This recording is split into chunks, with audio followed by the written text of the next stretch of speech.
sexy is the...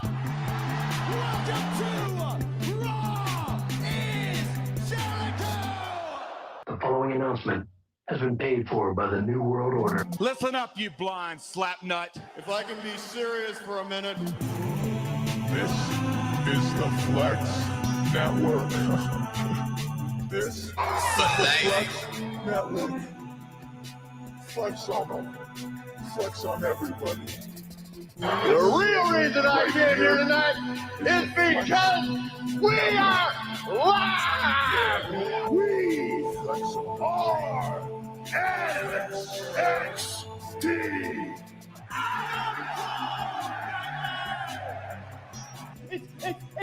It's your time, folks! Sweet! A little bit of the bubbly. The preceding announcement has been paid for by the New World Order. For life.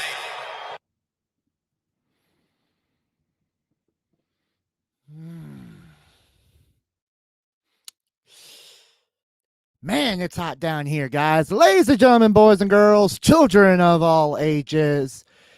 It is that time of the week again. It is the Wrestling Week in Review show here live on the Flex Network. We're live on the Facebook. We live on the YouTube, and we are live on that Twitter. Man, talk about hell of a week, guys. Man, against all odds, Saturday this past week, in your house, 2021, this past Sunday,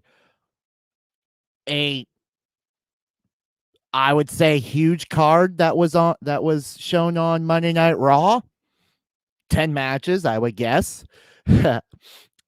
NXT, a big NXT fallout from In Your House, AEW Dynamite, SmackDown, and for the first time ever on SmackDown Live since its inception back in 1999. I mean, yes, technically it was in 1998 also with that debut episode, but as SmackDown as its own show since 1999, and the first time since 1999 on Raw, 98 on Raw, where we had Hell in a Cell on SmackDown, and we still got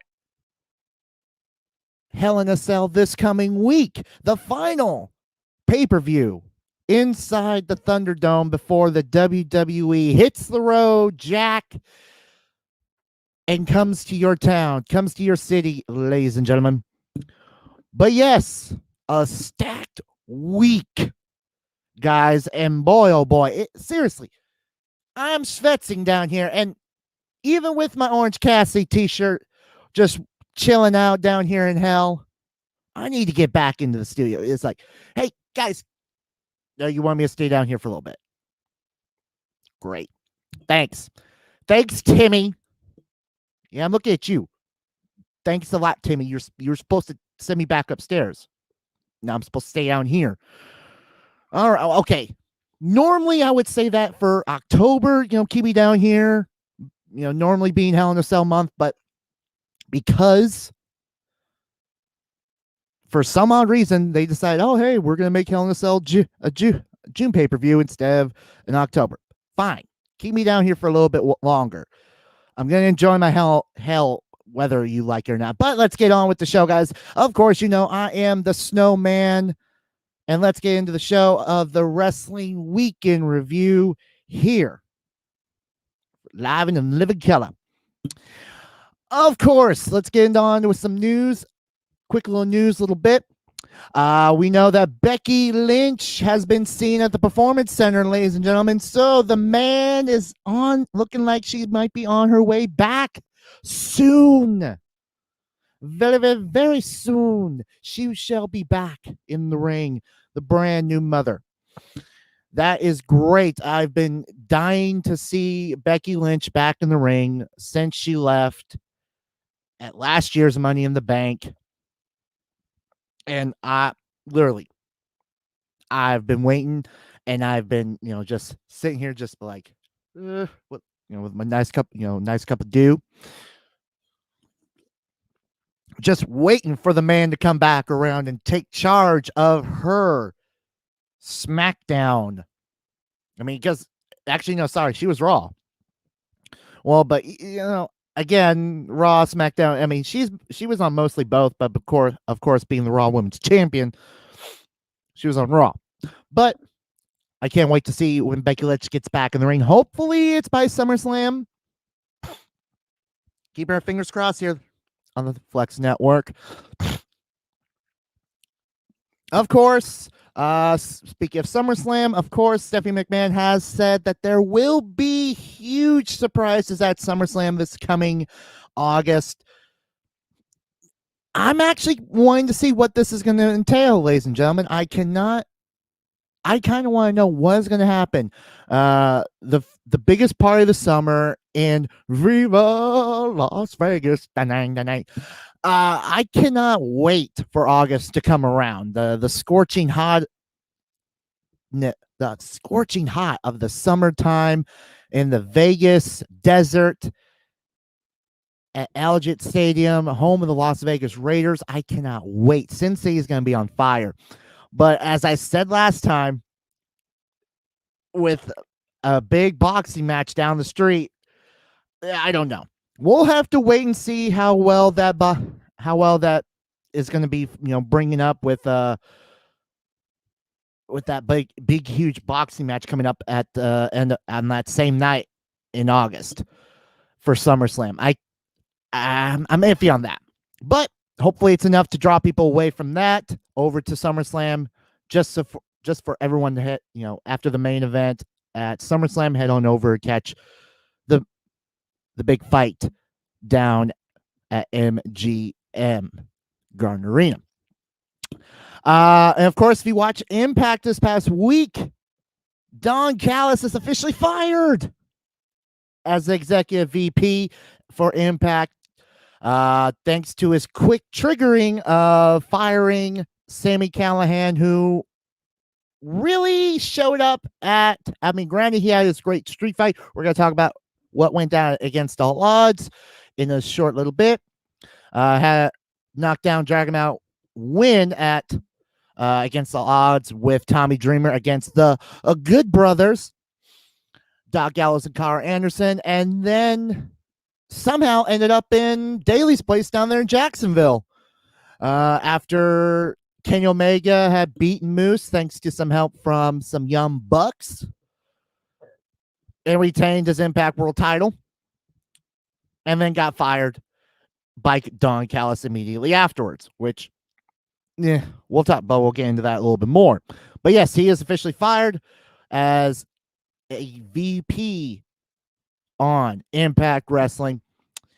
Then, of course, we want to congratulate Brandi Rhodes and Cody Rhodes for their baby girl who has come into the world. Their daughter, Liberty, has been born. Congratulations. And of course, also congratulations to Mox and Renee Young, as literally they're 3 days apart.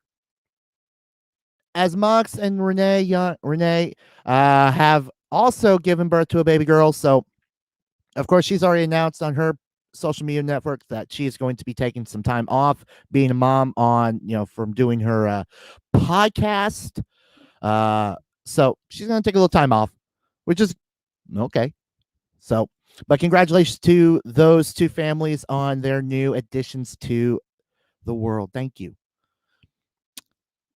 NWA has officially announced that they're going to, well, actually has not really officially, but they've already said they're going to do an all women's PPV.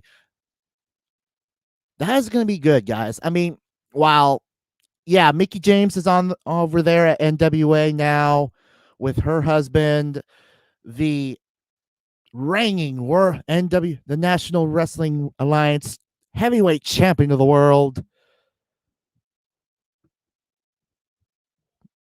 He is going to, I think it was a great idea to bring over her husband, Mickie James, and or sorry, bring over her what his rewind to bring over his wife, Mickey James, and to actually want to do an all women's pay per view. I think that's going to be great. But again, I don't know about that one with just getting back and starting to get their feet underneath them again and everything, and only staying in Atlanta, Georgia. I think it's going to be a bit of a problem. But as we're coming out, hopefully things pick up for the NWA Power, and they start turning stuff out like they were before the pandemic. That should be great for them. AEW has announced that on Friday, August 13th, that there's a brand new show on Friday nights. AEW Rampage will be online for everyone. So on TNT, it will be up and running, ladies and gentlemen. We finally got the date for AEW Rampage Fridays, starting August 13th. That should be great. More AEW. We got AEW Dark on YouTube on Mondays. We got Dynamite. I don't know, maybe when they're going to be moving, probably Wednesday, when they're supposed to be moving over networks to I think they're going to move over to TBS. Just don't know when.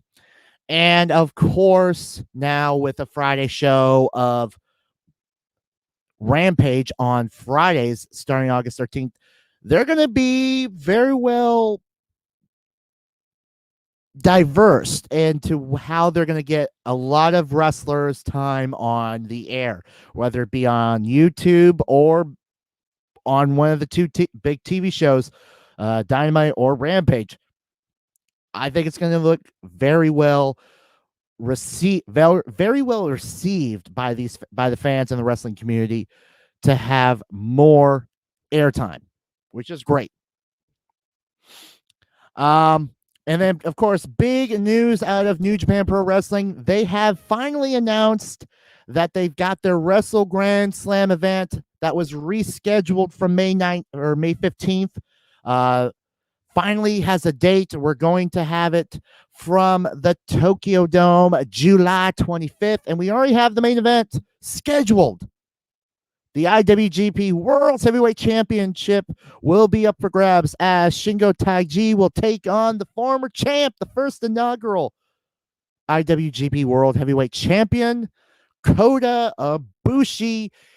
He will be defending, Shingo will be defending his title against the former champ, Kota Ibushi, one-on-one, July 25th from the Tokyo Dome for Wrestle Grand Slam. Unfortunately, they were unable to reschedule the Yoham event from May 15th due to the COVID outbreak amongst their roster. So it's unfortunate that it's only going to be a one event of the Wrestle Grand Slam instead of a two event like it was originally announced back at Wrestle Kingdom at the beginning of the year.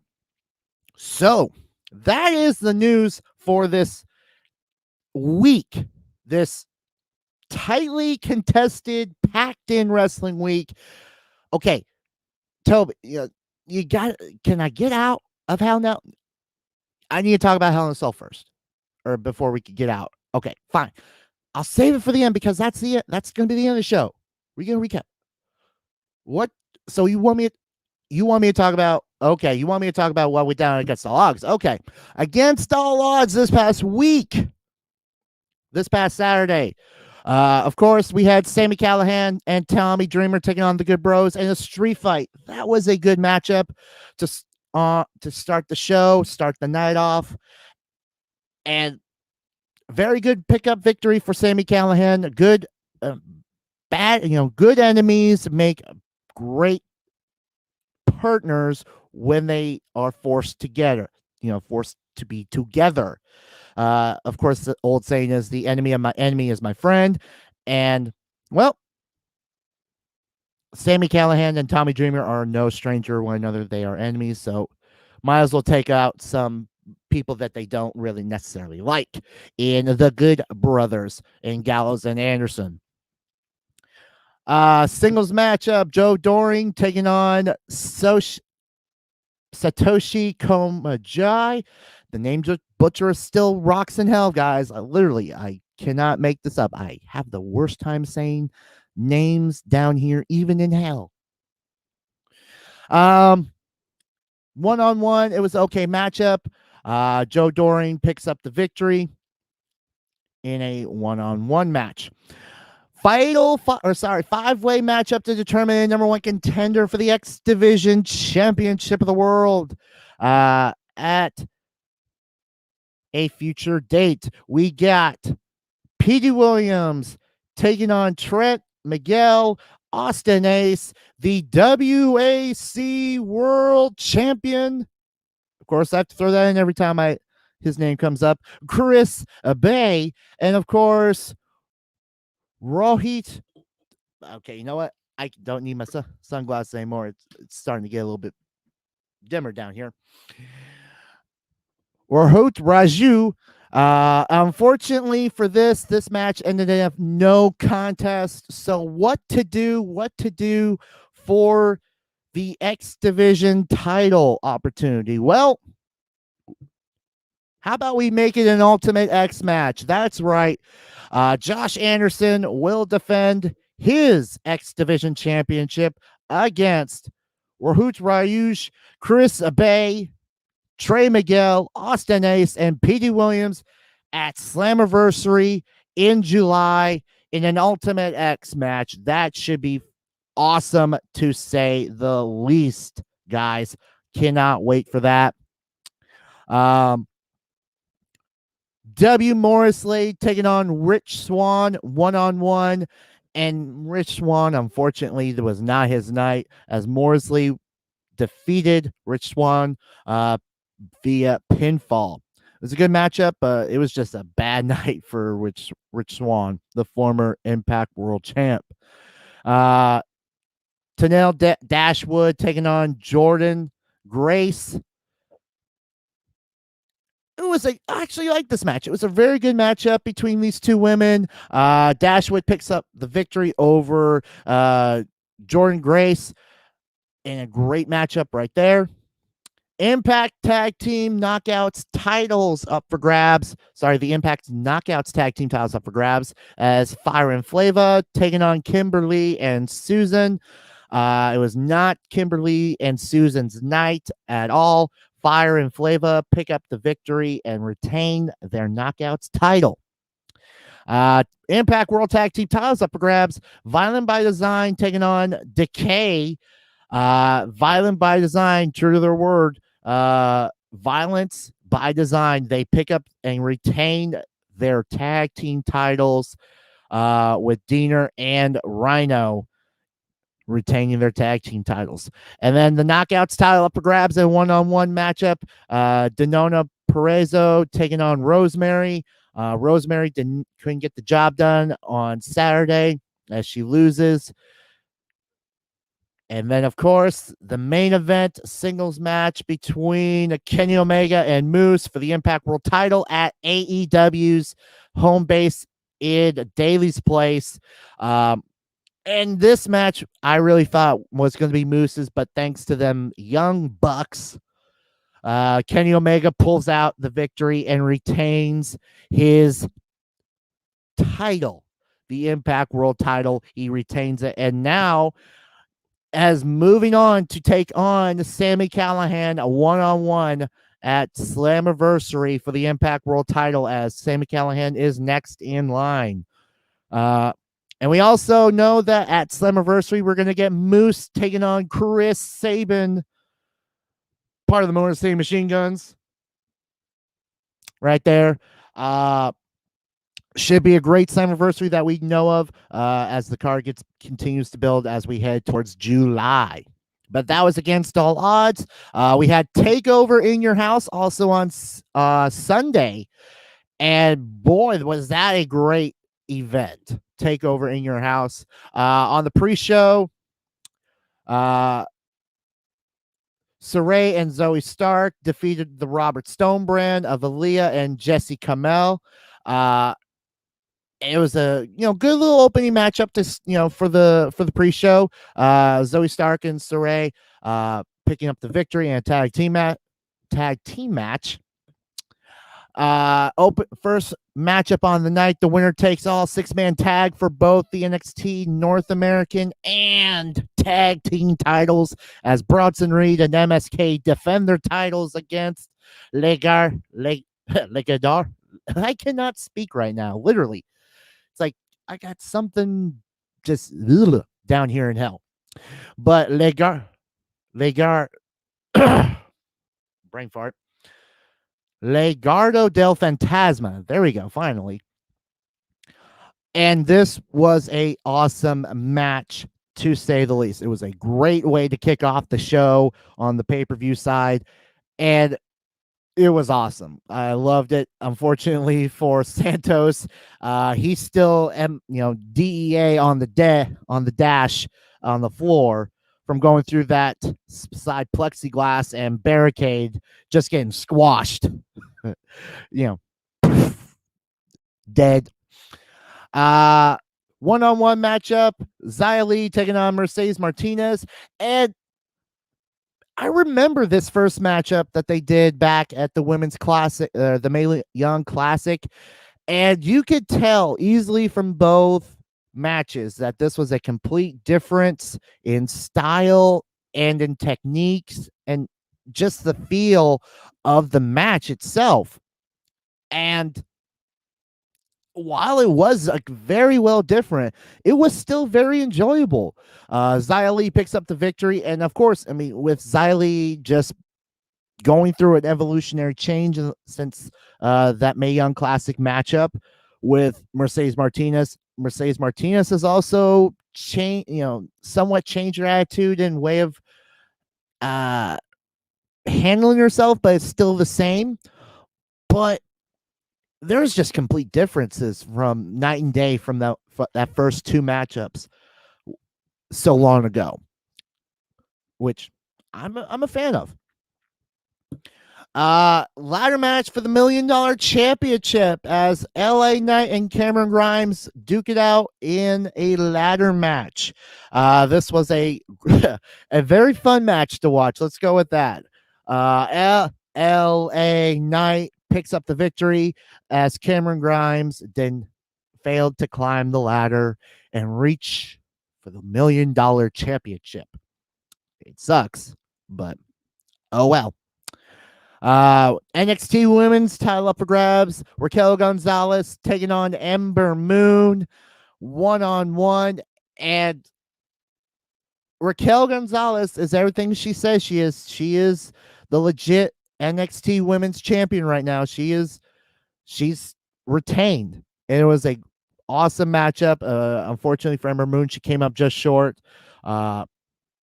And it was also kind of fun to see Shotzi throw Dakota Kai into the flower bed at the In Your House. That was pretty fun to see. But Raquel Gonzalez retains. She is still your NXT Women's Champion. And then, of course, the big fatal 5-way matchup for the NXT Championship. Karrion Kross defending against Kyle O'Reilly, Adam Cole, Johnny Gargano, and Pete Dunne. Wow. What a matchup. What a matchup. It was literally anyone's matchup from the word go.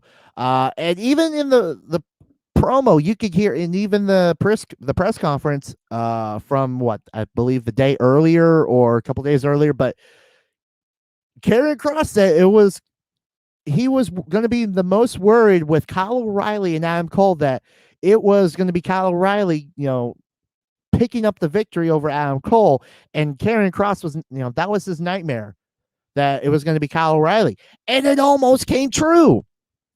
Kyle O'Reilly got the submission in on Adam Cole, that heel hook, and it was so close to tapping, but Karrion Kross comes in with that straitjacket submission, passed him out, and yep, Karrion Kross is still your NXT champion, which brings up the question of who is going to be next. I mean, Karrion Kross took out 5 guys in one matchup, essentially. I mean, yeah, he got thrown through the front door of the In Your House set, thanks to Johnny and Pete. I guess, rather than using a battering ram for forgetting your keys, you're just going to use Karrion Kross to get back through the door. But now that it just, with everything that is settled, who is going to be next to challenge Karrion Kross for the NXT Championship? I mean, I would love to see Kyle O'Reilly go for it. But of course, we now know, we'll talk about that in a short little bit. I don't know, with Pete Dunne, I don't know if he's going to get another opportunity, maybe for like a little bit, because, I mean, he really wasn't a big factor in a lot of the stuff. I mean, yeah, he had a great moment with Karrion Kross, it was like, and let's, fight near the end after Kross got almost backdropped through the table, which didn't break. But I don't know about Johnny either. Johnny's kind of in the air on this. Adam Cole, maybe. Kyle O'Reilly, a whole lot, maybe. I don't know where Finn could be, and I don't really know who else would be. I mean, would be in that conversation for an opportunity. I mean, yeah, I just don't know off the top of my head for any real contenders right now or future contenders, because again, we got NXT Great American Bash coming up. I mean, there could be someone who gets a title opportunity. I mean, I would think maybe Thatcher and Ciampa are kind of in the kind of going in the mix for a tag team title opportunity to a point with Imperium. I would think, yeah, I just don't know who would be stepping up to Karrion Kross. I mean, we've had 2 great matchups with Finn Balor and Karrion Kross. I just don't know. That's gonna be real tricky to put out there, but we'll find out in the next several weeks. But if you saw the end of NXT Takeover, you saw an exhausted William Regal, and throwing out the biggest shock of the week that we were only going to wait 2 days for, that he was going to institute, some change as he walked away. And not only that, but at the very beginning of the show, we get William Regal coming out. It's like, hey, I spent 7 years here. NXT's been growing and has risen to a juggernaut. And this, we get Karrion Kross coming out. It's like TikTok, we got, you gonna quit? And all of a sudden we get a returning Samoa Joe. The biggest shock one of the biggest returns, literally. This man was fired a month, 2 months ago, a month or so ago, under a month, from color commentating on Raw. He comes back to NXT, and now William Regal offers him the GM job. Joe doesn't want it out of the respect of what Regal has done, because it would be, would have massive shoes to fill, but would come back to enforce, NXT, be an enforcer for William Regal as he's going to be still the general manager. And William Regal took that under advisement with the conditions of Joe's not an active competitor. He's not on the roster, and he cannot assault. He can't be physical with anyone unless provoked. And Samoa Joe agreed to it. So yes, Samoa Joe is back. He will be William Regal's enforcer, and literally 10 minutes into his job, we get to a shoving match in the back with Kyle O'Reilly and Adam Cole. Actually, I have to back up a little bit. William Regal makes the match right then and there for the Great American Bash. coming up on July 6th, which will be it will be a straight up wrestling match on July 6th. It'll be 2 days after our nation celebrates its independence. And literally after that matchup was announced, we get into a little shoving, fight match. Samoa Joe just gets shoved a little bit, and off to the races we go. Joe passes out Adam Cole, and it's like, yeah, 10 minutes in, and Joe's already made impact in his job in passing out Adam Cole. Yeah, hey, you need make sure Adam Cole's awake, man. We haven't seen him since then. Make sure he's awake. But yeah, I'm skipping ahead. I skipped ahead to NXT, realistically, but yeah, I'll come back to it because that was the big announcement and the big moments from NXT this week. Besides what happened with the matches, but let's get on over to Raw. Talk about what went down on Monday Night Raw. Literally stacked Raw this week. 10 matches on Monday Night Raw. I mean, yeah, 3 hours, you're going to have a lot of matches. But on the final stretch to Hell in a Cell, we had Nikki Cross beat Charlotte Flair via countout. Okay. And I feel like, again, like Nikki Cross is going to get put into the title picture soon. Maybe even at Hell in a Cell. Actually, I can't say at Hell in a Cell because it will be Rhea Ripley and Charlotte Flair for the Raw Women's title. And I'm gonna have a gripe with the Hell in a Cell. So make sure you mark that down. I'm gonna have a gripe for later on in the show. But when we talk about Hell in a Cell and run down the card. But yeah, Nikki Cross defeats Charlotte Flair. And I think she'll be the first contender afterwards. Maybe I'll even call it right now. For Money in the Bank, she'll be the next in line for the Raw Women's title. Money in the Bank. Right there. John Morrison taking on Jeff Hardy. John Morrison picking up the victory over Jeff Hardy. And then we get a weird, just spontaneous retirement match if Jeff Hardy loses after John Morrison versus Jeff Hardy match. Cedric Alexander wants to retire Jeff Hardy, and he said, yeah, if you could beat me, I'll retire. And we had an impromptu Jeff Hardy Cedric Alexander match, and that one I did not really feel needed to be a retirement match. I mean, realistically, if this was more like, okay, you win one, I win one, we go back and forth, and it gets to a point where it's bad blood type feel of a rivalry to where I can't stand you anymore. Someone's got to go, that kind of feel. But an impromptu retirement match, for Jeff Hardy, if he would have lost, I didn't like that. That was just bad thinking right there. What I understand, trying to get content out, and the fact that right now I feel like Raw is just throwing a whole bunch of stuff to the wall and trying to see what sticks, especially with SummerSlam getting close and with the fans coming back. Seriously, Raw needs to seriously have a hard reset. And both, I wouldn't even say SmackDown as well, but Raw needs a hard reset before they start heading down on the road again.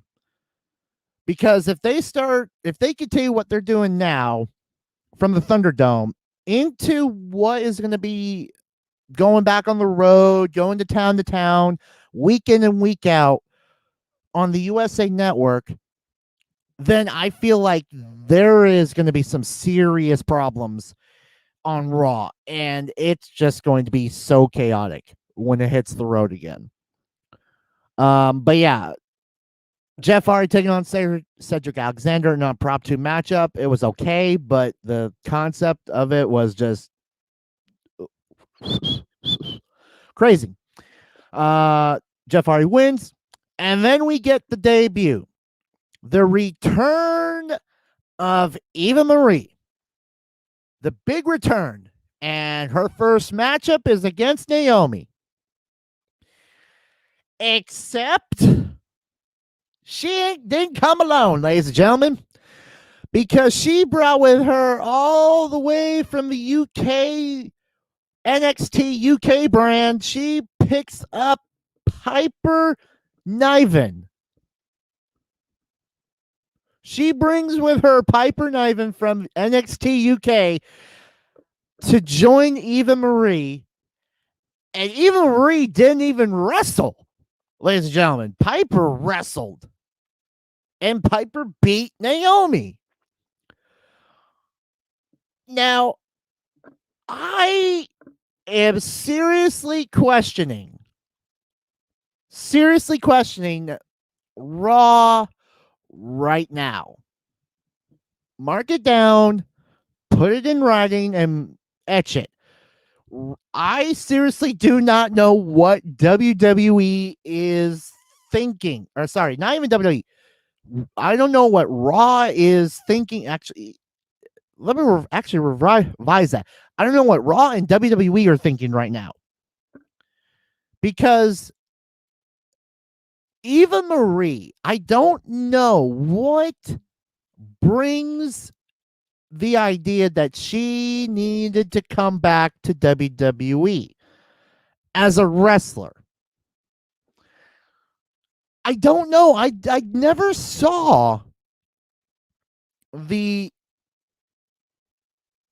effect, the positive effect and the negative. I never really saw any positive when she was first here. Because when she wrestled, it looked like someone who needed to be in NXT and stay there for a while, Performance Center to get training and all that stuff. Okay. She was on the main roster. Then she went to NXT. And then nothing really happened. I mean, nothing really happened with Eva Marie. I mean, it was, it was NXT. Then she got called up to the main roster. NXT, it was so, but not enough to warrant a call up to the main roster.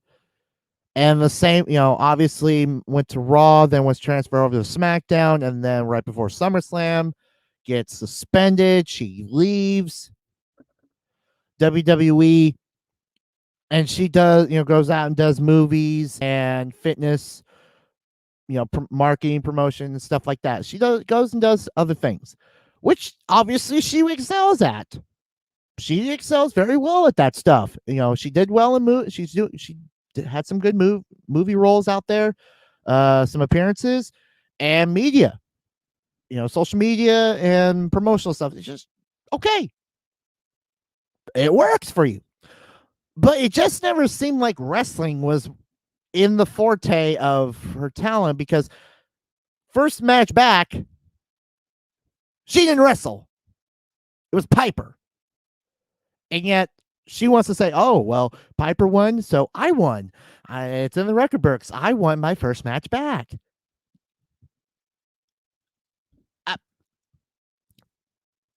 What the f***? Yeah, I got nothing. Literally for that. But yeah, that I don't know what to say on that other than that. So, moving on before I completely lose my shit on that. RK Bro taking on the New Day in tag team action. RK Bro picking up the victory over the New Day. And surprisingly, I'm really interested. I'm seeing the hints of maybe the end of the New Day. I don't know why I feel like this, but the recent backstage, talks with MVP and Kofi Kingston, I seriously feel like we're getting closer and closer to the end of the New Day. and either a big heel turn for Kofi, or or an opportunity for Kofi to be put into the title picture. And I'm not talking about like a one-time, title picture, because the way things are going, and I'm going to talk about this even more with the Hell in a Cell, rundown, but I really think maybe Bobby Lashley beats Drew McIntyre at Hell in a Cell. Now, don't get me wrong. Like trying to find where I put my little party pen back, but don't get me wrong. I feel like Drew McIntyre needs to have the title with fans in the stands. Needs to have the title with the fans, because he is so well deservedly has earned an opportunity with being a champion with fans and getting in front of a live crowd. But the fact that at Hell in a Cell, it will be Bobby Lashley's last opportunity to get to get a title match against Bobby Lashley for the WWE title really puts on the brakes of a Drew McIntyre title switch at Hell in a Cell. I really don't see how Drew McIntyre is going to get the title back right at this point before fans come back. I'm not seeing it right now. I mean, I'll even get into it a little bit more when we get to Hell in a Cell. But so let me put a pin on that for a little bit. But yeah, back with Kofi. Kofi, I think, probably maybe even Money in the Bank, maybe even SummerSlam gets an opportunity for the WWE title, or becomes WWE champion. SummerSlam, Money in the Bank. That in that aspect. It's just my feeling with that. Either a big turn for Kofi / end of the New Day, or a title opportunity, main event picture for Lashley versus Kofi kind of feel as we get out of Hell in a Cell. That's just my feel. Rhea Ripley taking on Asuka. Rhea Ripley beating Asuka in one-on-one action. Alexa Bliss beating one of her other former best friends, Nia Jax, via disqualification. Thanks, Reginald. Jackson Ryker defeats Elias again via countout again. And I seriously am not. I'm starting to lose interest in Jackson Ryker, because especially with Elias, if he's continuously doing the countout losses 2 in a row, and I'm going to lose my interest in him. This is one of those. If you're going to have a great matchup 1 week, and then lose via, you win via count out. Okay, we're gonna have a rematch next week. Okay, it was a great match. If it was, if it was a good matchup the next week and same result, okay, we're gonna lose the interest here, because granted, you're putting it into trying to put into the matchup is like, oh yeah, we're gonna have this anticipation to build Jackson Ryker to get so close and beat him, and to have it taken away via count out twice. We're just gonna keep continuing to build and build.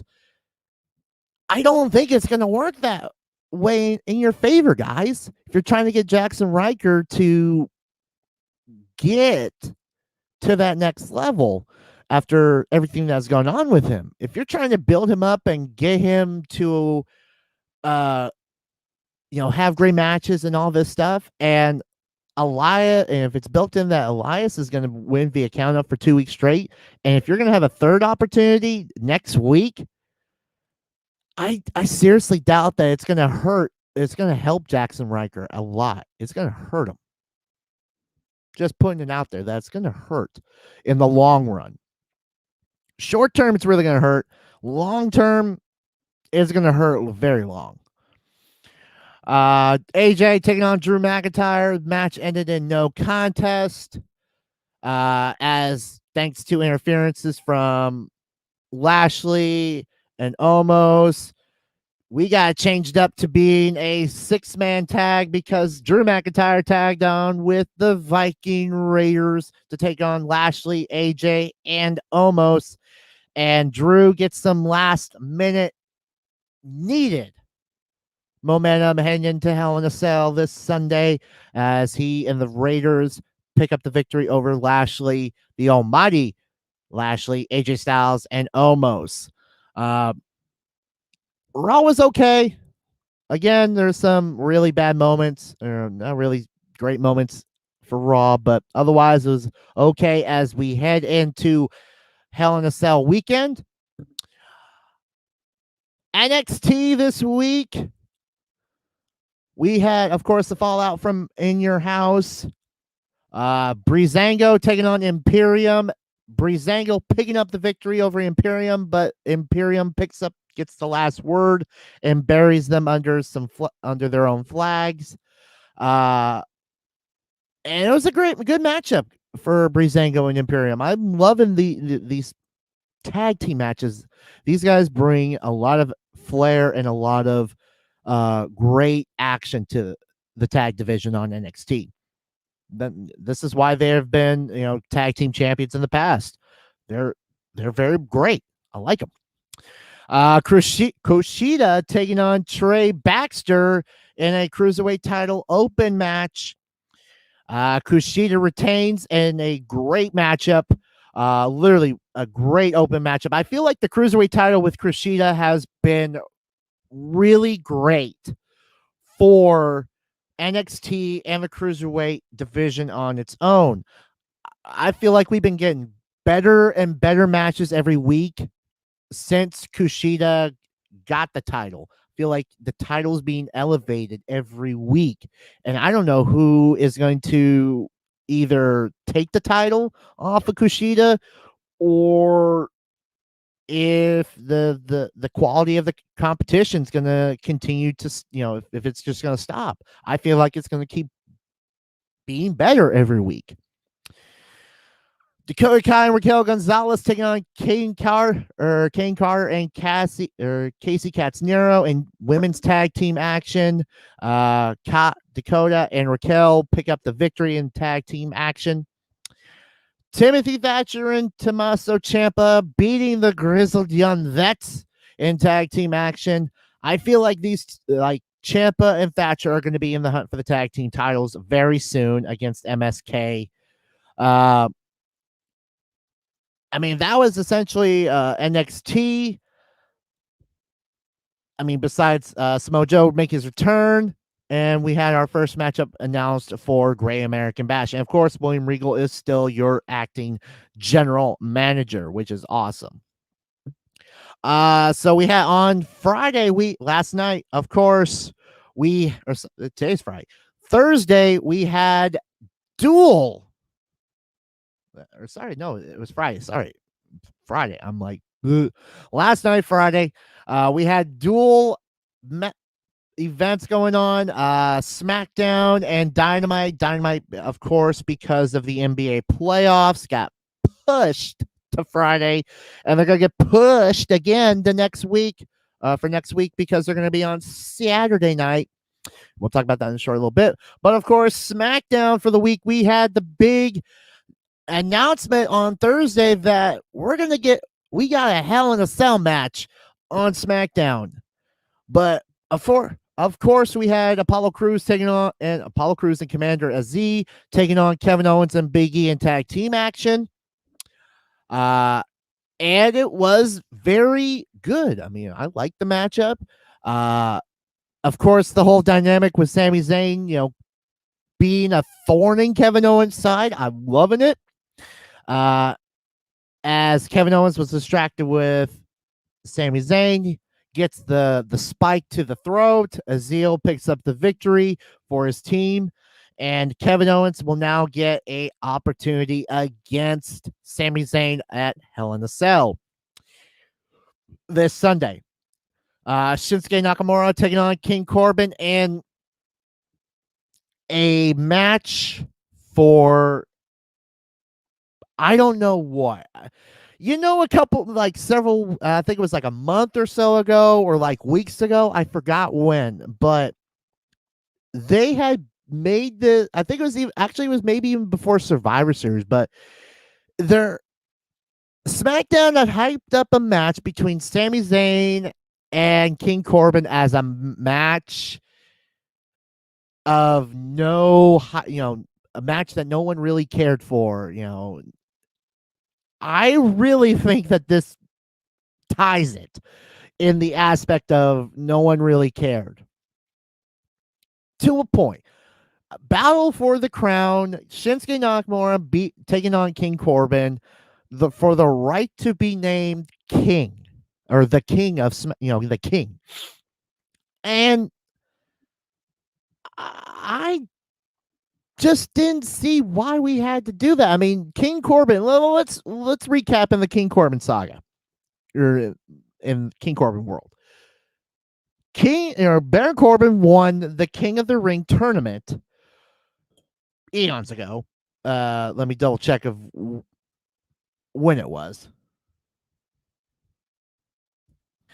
Yeah, he had won the King of the Ring tournament all the way back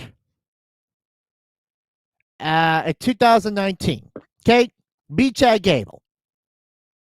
Okay, so we go for a couple years. We go 2 years. We haven't had a King of the Ring tournament in a while. And now all of a sudden we're going to have a match with Shinsuke Nakamura versus King Corbin, Battle of the Crown to be declared the king.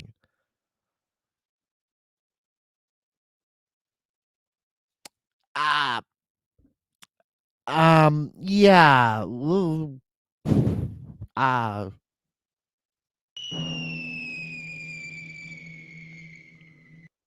Where's the kaboom? There was supposed to be an earth-shattering kaboom. I don't know what it is. I don't know. Another throw something at the wall and stick it moment. I could have been really happy if this was just, one-on-one, maybe a future opportunity for Intercontinental Championship, or even a future number one contender for the Universal title. I would have been even happier with that. But the fact that we're battling for the King of the Ring crown in a non-King of the Ring tournament format, as a match, kind of defeats the purpose of Battle for the Crown, unless you were going to do a King of the Ring tournament. Now, again, I understand it's been a while since we've had a King of the Ring tournament, and really the last time we had that, actually the last couple times we had that kingness stay too long was, I would feel like, with Sheamus and William Regal, because William Regal played it off as King of the Ring, and then he was named the general manager. That whole escapade thing right there. And then Sheamus played it off for a good long while back in 2010. Yeah, but again, after winning that and then going on and wearing that, godly kingish outfit for a while, good long while, it kind of wore off to like, okay, I'm changing, I'm done with being the king's, ring and everything. But I think it was about high time that we get a King of the Ring tournament and we finally crown a new king of the ring, which I'm all for. Let's have another King of the Ring tournament. I mean, I'm sure we can bring up a King of the Ring, pay-per-view this year. Or, actually, I would love it for next year, for this year. Let's September's open. I don't know why we need to have a Clash of Champions. Just saying. we're gonna switch pay-per-views around, might as well 86 the Clash, because I don't know why we need to have a Clash of Champions.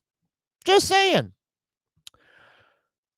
But moving on out of that crazy rant, but of course, the big matchup for the night, Hell in a Cell, Roman Reigns defending the Universal Championship against Rey Mysterio for the first time ever on network television since 1998.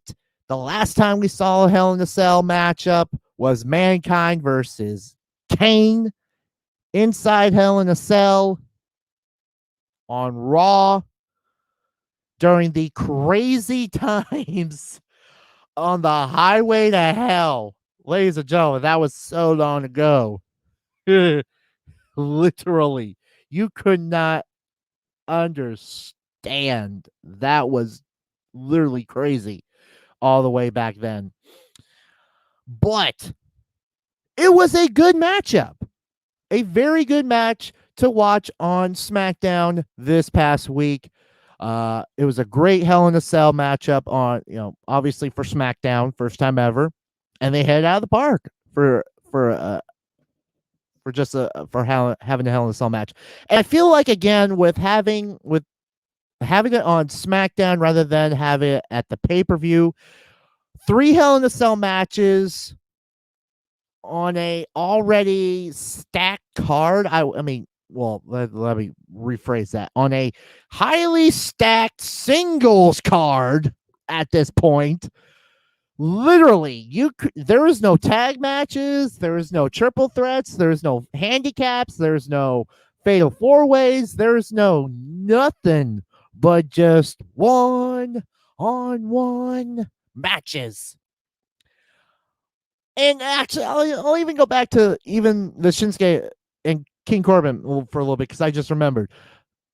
With Pat McAfee just oozing, hypeness throughout the entire match, even the beginning with Shinsuke and King, even afterwards, just like, okay, this is too funny just to listen and to watch with these guys. But yeah, SmackDown was okay. Of course, heading into Hell in a Cell, a very low singles night at Hell in a Cell. We'll get back, get that in a little bit when we talk about Hell in a Cell. And of course, on the flip side, we had Dynamite on Friday last night. And of course, starting out with an MMA rules cage match with Jake Hager taking on Wardlow. And it was very well impressive for Wardlow to take on Jake Hager inside the Octagon in an MMA rules at Dynamite. And they were throwing. I will give it. That was a great matchup to watch on Dynamite. Wardlow passes out and wins or loses the match to Jake Hager. Jake picks up the victory. And of course, all chaos breaks out as we got the Pinnacle members coming on out, and some of the Pinnacle members coming out and just causing chaos. And even to the point where MJF attacks Dean Malenko, who I really, really think that he shouldn't have even been in there in the first place with having, Parkinson's disease. And I just feel like that was just not a good call for especially MJF. But again, if you're going to get some heat on you, if you're going to attack someone who has a serious medical condition and is a wrestling legend, basically a wrestling, icon legend in the business, and the Iceman Dean Malenko, the man of 1,000 holds. Handicap match, Ethan Page and Scorpio Sky, the Men of the Year, taking on Darby Allin, who had asked Sting to stay home. Don't come to Dynamite. I want them 2-on-1. And he put up a damn effort, guys. One hell of an effort. Ethan Page and Scorpio Sky, unfortunately, gets the upper hand in this handicap match. Thought Darby had it near the end, but didn't come up for him as Ethan Page and Scorpio Sky pick up the victory. Orange Cassidy, taking on Cesar Bononi in a very interesting one-on-one matchup. Let's say, not to say the least. It was a very interesting one-on-one match, but Orange Cassidy picks up the victory. The freshly squeezed gets the victory on Dynamite. Cody Rhodes and Brock Anderson taking on QT Marshall and Aaron Slough in tag team action. And here's my good point of, my highlight for the week. Brock Anderson, son of Double A Arn Anderson, looks and feels like Double A. Go back and watch this. If I want you guys to go and watch a Double A matchup or Arn Anderson match. Just go watch Arn Anderson in the ring. Go find a NWA, WCW. Go find a WCW match and just go and watch Double A Arn Anderson. Watch him and then watch Brock Anderson, his son, in the ring. I swear and I feel like he not only looks like his dad, but I feel like he wrestles like his dad. And of course, give him more time to develop and everything. And he will be great. Like leaps and bounds. He will do things in this generation onward and be a world champion. I guarantee it that Brock Anderson is going to be a great champion one day. And if nothing else, he will be a great wrestler, very great wrestler, because he has the looks and the feel of his dad. He hits that double A DDT, that double A DDT on QT Marshall from trying to hit the crossroads on Brock, and to turn that around into the DDT. Oh, he looks and feels so much like a double A DDT on that one. It was picture perfect, that bring down snap all in one motion. It was just so beautiful. And then of course the spine buster, literally the DDT and the spine buster, picture perfect for Brock Anderson, and not a bad way in his first matchup on Dynamite. Can't wait to see how he handles or how he does in the future. Penelope Ford taking on Julia Hart. Penelope Ford picking up the victory in one-on-one action. Main event, Matt Jackson and the Good Brothers taking on Eddie Kingston, Pentagon Jr., who looking like the Joker, taking on, and of course, Frankie Kazarian in six-man tag action. And unfortunately, the Good Brothers and Matt Jackson pick up the victory in six-man tag. That was Dynamite for the week. We know next week they will be on a Saturday night, and the big main event, of course, Kenny Omega taking on Jungle Boy for the AEW World Title. That Jungle Boy earned an opportunity at Double or Nothing in the Casino Battle Royal. We're finally going to get that matchup. And of course, we're also going to get Hangman Adam Page taking on Powerhouse Hobbs in one-on-one action. But we also know what's coming up at the end of the month for AEW. June 30th, Britt Baker and Vicky Guerrero, I think I read this wrong, but I believe it's Britt Baker and Rebel taking on Vicky Guerrero and Nyla Rose in tag team action. MJF will take on Sammy Guevara, and for the TNT title, it will be Miro taking on Brian Pillman Jr. That should be a great AEW that we know now. 3 matches on the card already. And of course, 2 for next Saturday night. That is going to be awesome. But let's get into what we know, what is coming up on in 24 hours. Hell in a Cell. This Sunday night, ladies and gentlemen. Cesaro taking on Seth Rollins one-on-one. Let me just stop right there. all the matches right now that are on the card are 1-on-1. So I don't need to say anything else unless it is a title or inside the cell. Cesaro taking on Seth Rollins 1-on-1. It's Force Habit. Kevin Owens taking on Sami Zayn. Alexa Bliss taking on Shayna Baszler. SmackDown Women's title is up for grabs inside Hell in a Cell. Bianca Belair defending against Bayley. Raw Women's title is up for grabs. Rhea Ripley defending against Charlotte Flair. Woo! Actually, I can't even do it the correct way. If I'm going to do the woo, I need to do the woo. So let's say it again. Charlotte Flair. Woo! There we go. Thanks, Rick. And then the Hell in a Cell match for the WWE Championship. It will be the last chance for Drew McIntyre to face Bobby Lashley for the WWE Championship. Bobby Lashley defends against Drew McIntyre. If Drew loses, he will get no more championship opportunities against the almighty Bobby Lashley for the WWE title. He won't challenge. I mean, again, let me reemphasize. He will never get an opportunity against Bobby Lashley for the WWE title again. He will still have opportunities against for the WWE title. It just won't be as long as Bobby Lashley is holding on to the title.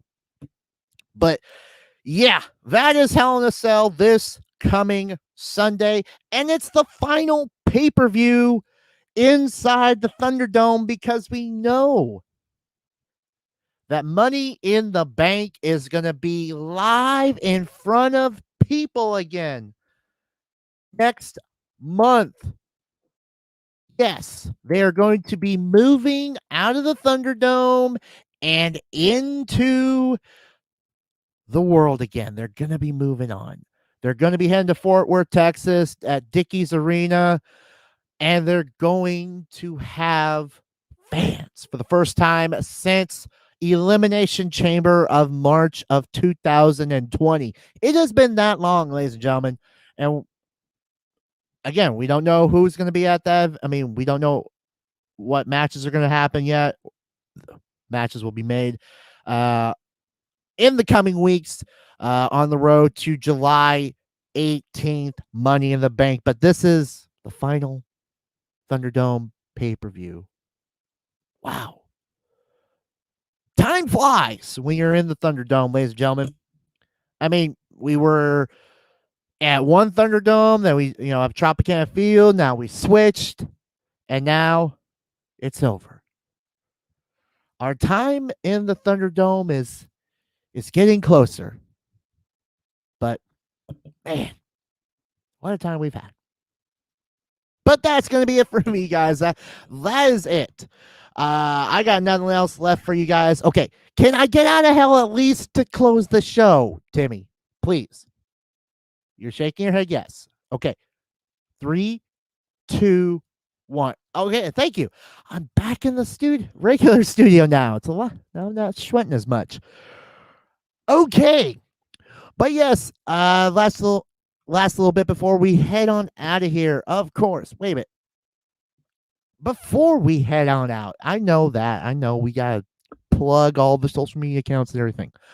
But this is just a friendly reminder to everyone that is in the West Coast, of course, most likely Everett and every people who are coming to Everett, because we are 6 days, ladies and gentlemen, we are 6 days away from our first event here on the Flex Network, our first wrestling shizzo going down at the Scuttlebutt Tap Room next week, next Friday, guys. I literally can't believe it's we're so close to it.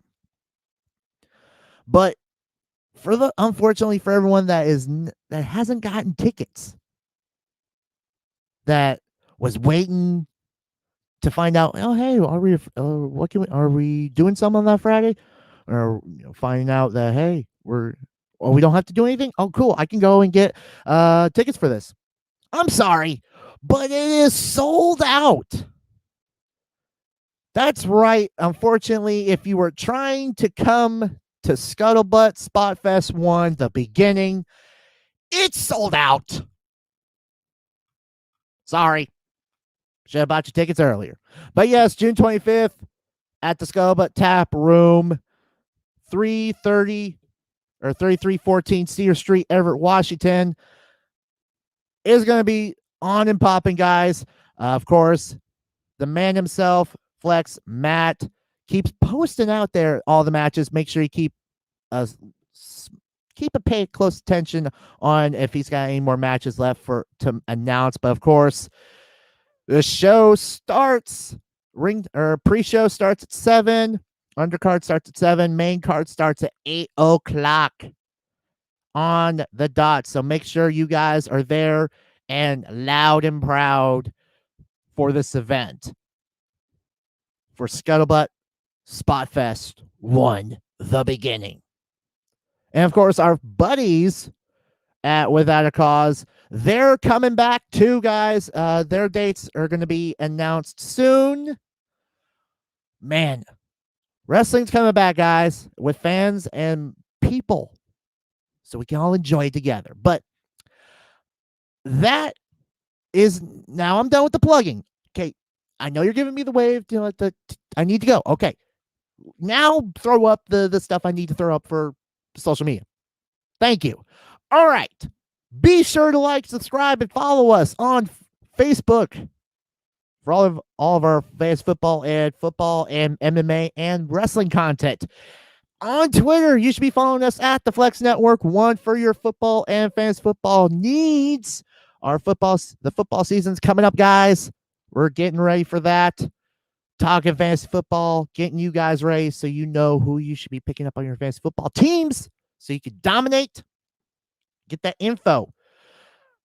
You should be following us at MMA Evergreen for your MMA and UFC content. And of course, you should be following us at the FlexNet _PW Elite for all of your wrestling content, ladies and gentlemen. You can follow us also on YouTube. Search Flex Network for your football and fantasy football content. And of course, Flex Network Wrestling, where we broadcast all of our shows, along with also here on Facebook and on YouTube and Twitter. But that is it. I got to go. It's Hell in a Cell weekend. Enjoy Hell in a Cell, ladies and gentlemen. But that is going to be it for me. I am the Snowman, and I will see you all here next week. Peace out.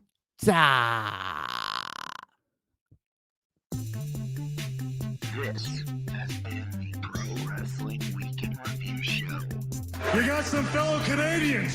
But when you're from Calgary, Where's that? Alberta, Canada, A one-way first-class ticket to Larryland. What is it with you folks coming to Florida? Stay in your own country. This is the Flex Network. This is the Flex Network. Flex on them. Flex on everybody. Right here. Why me? Why me? Why me? don't blame Canada, blame yourself. Feels like showtime every minute to me. I can't help it. No. That's my story, and I'm sticking to it. Ta-ta for now. We're out of time. Good night on Nitro. The preceding announcement has been paid for by the New World Order. Well, you're welcome, Jurassic Slap Ass.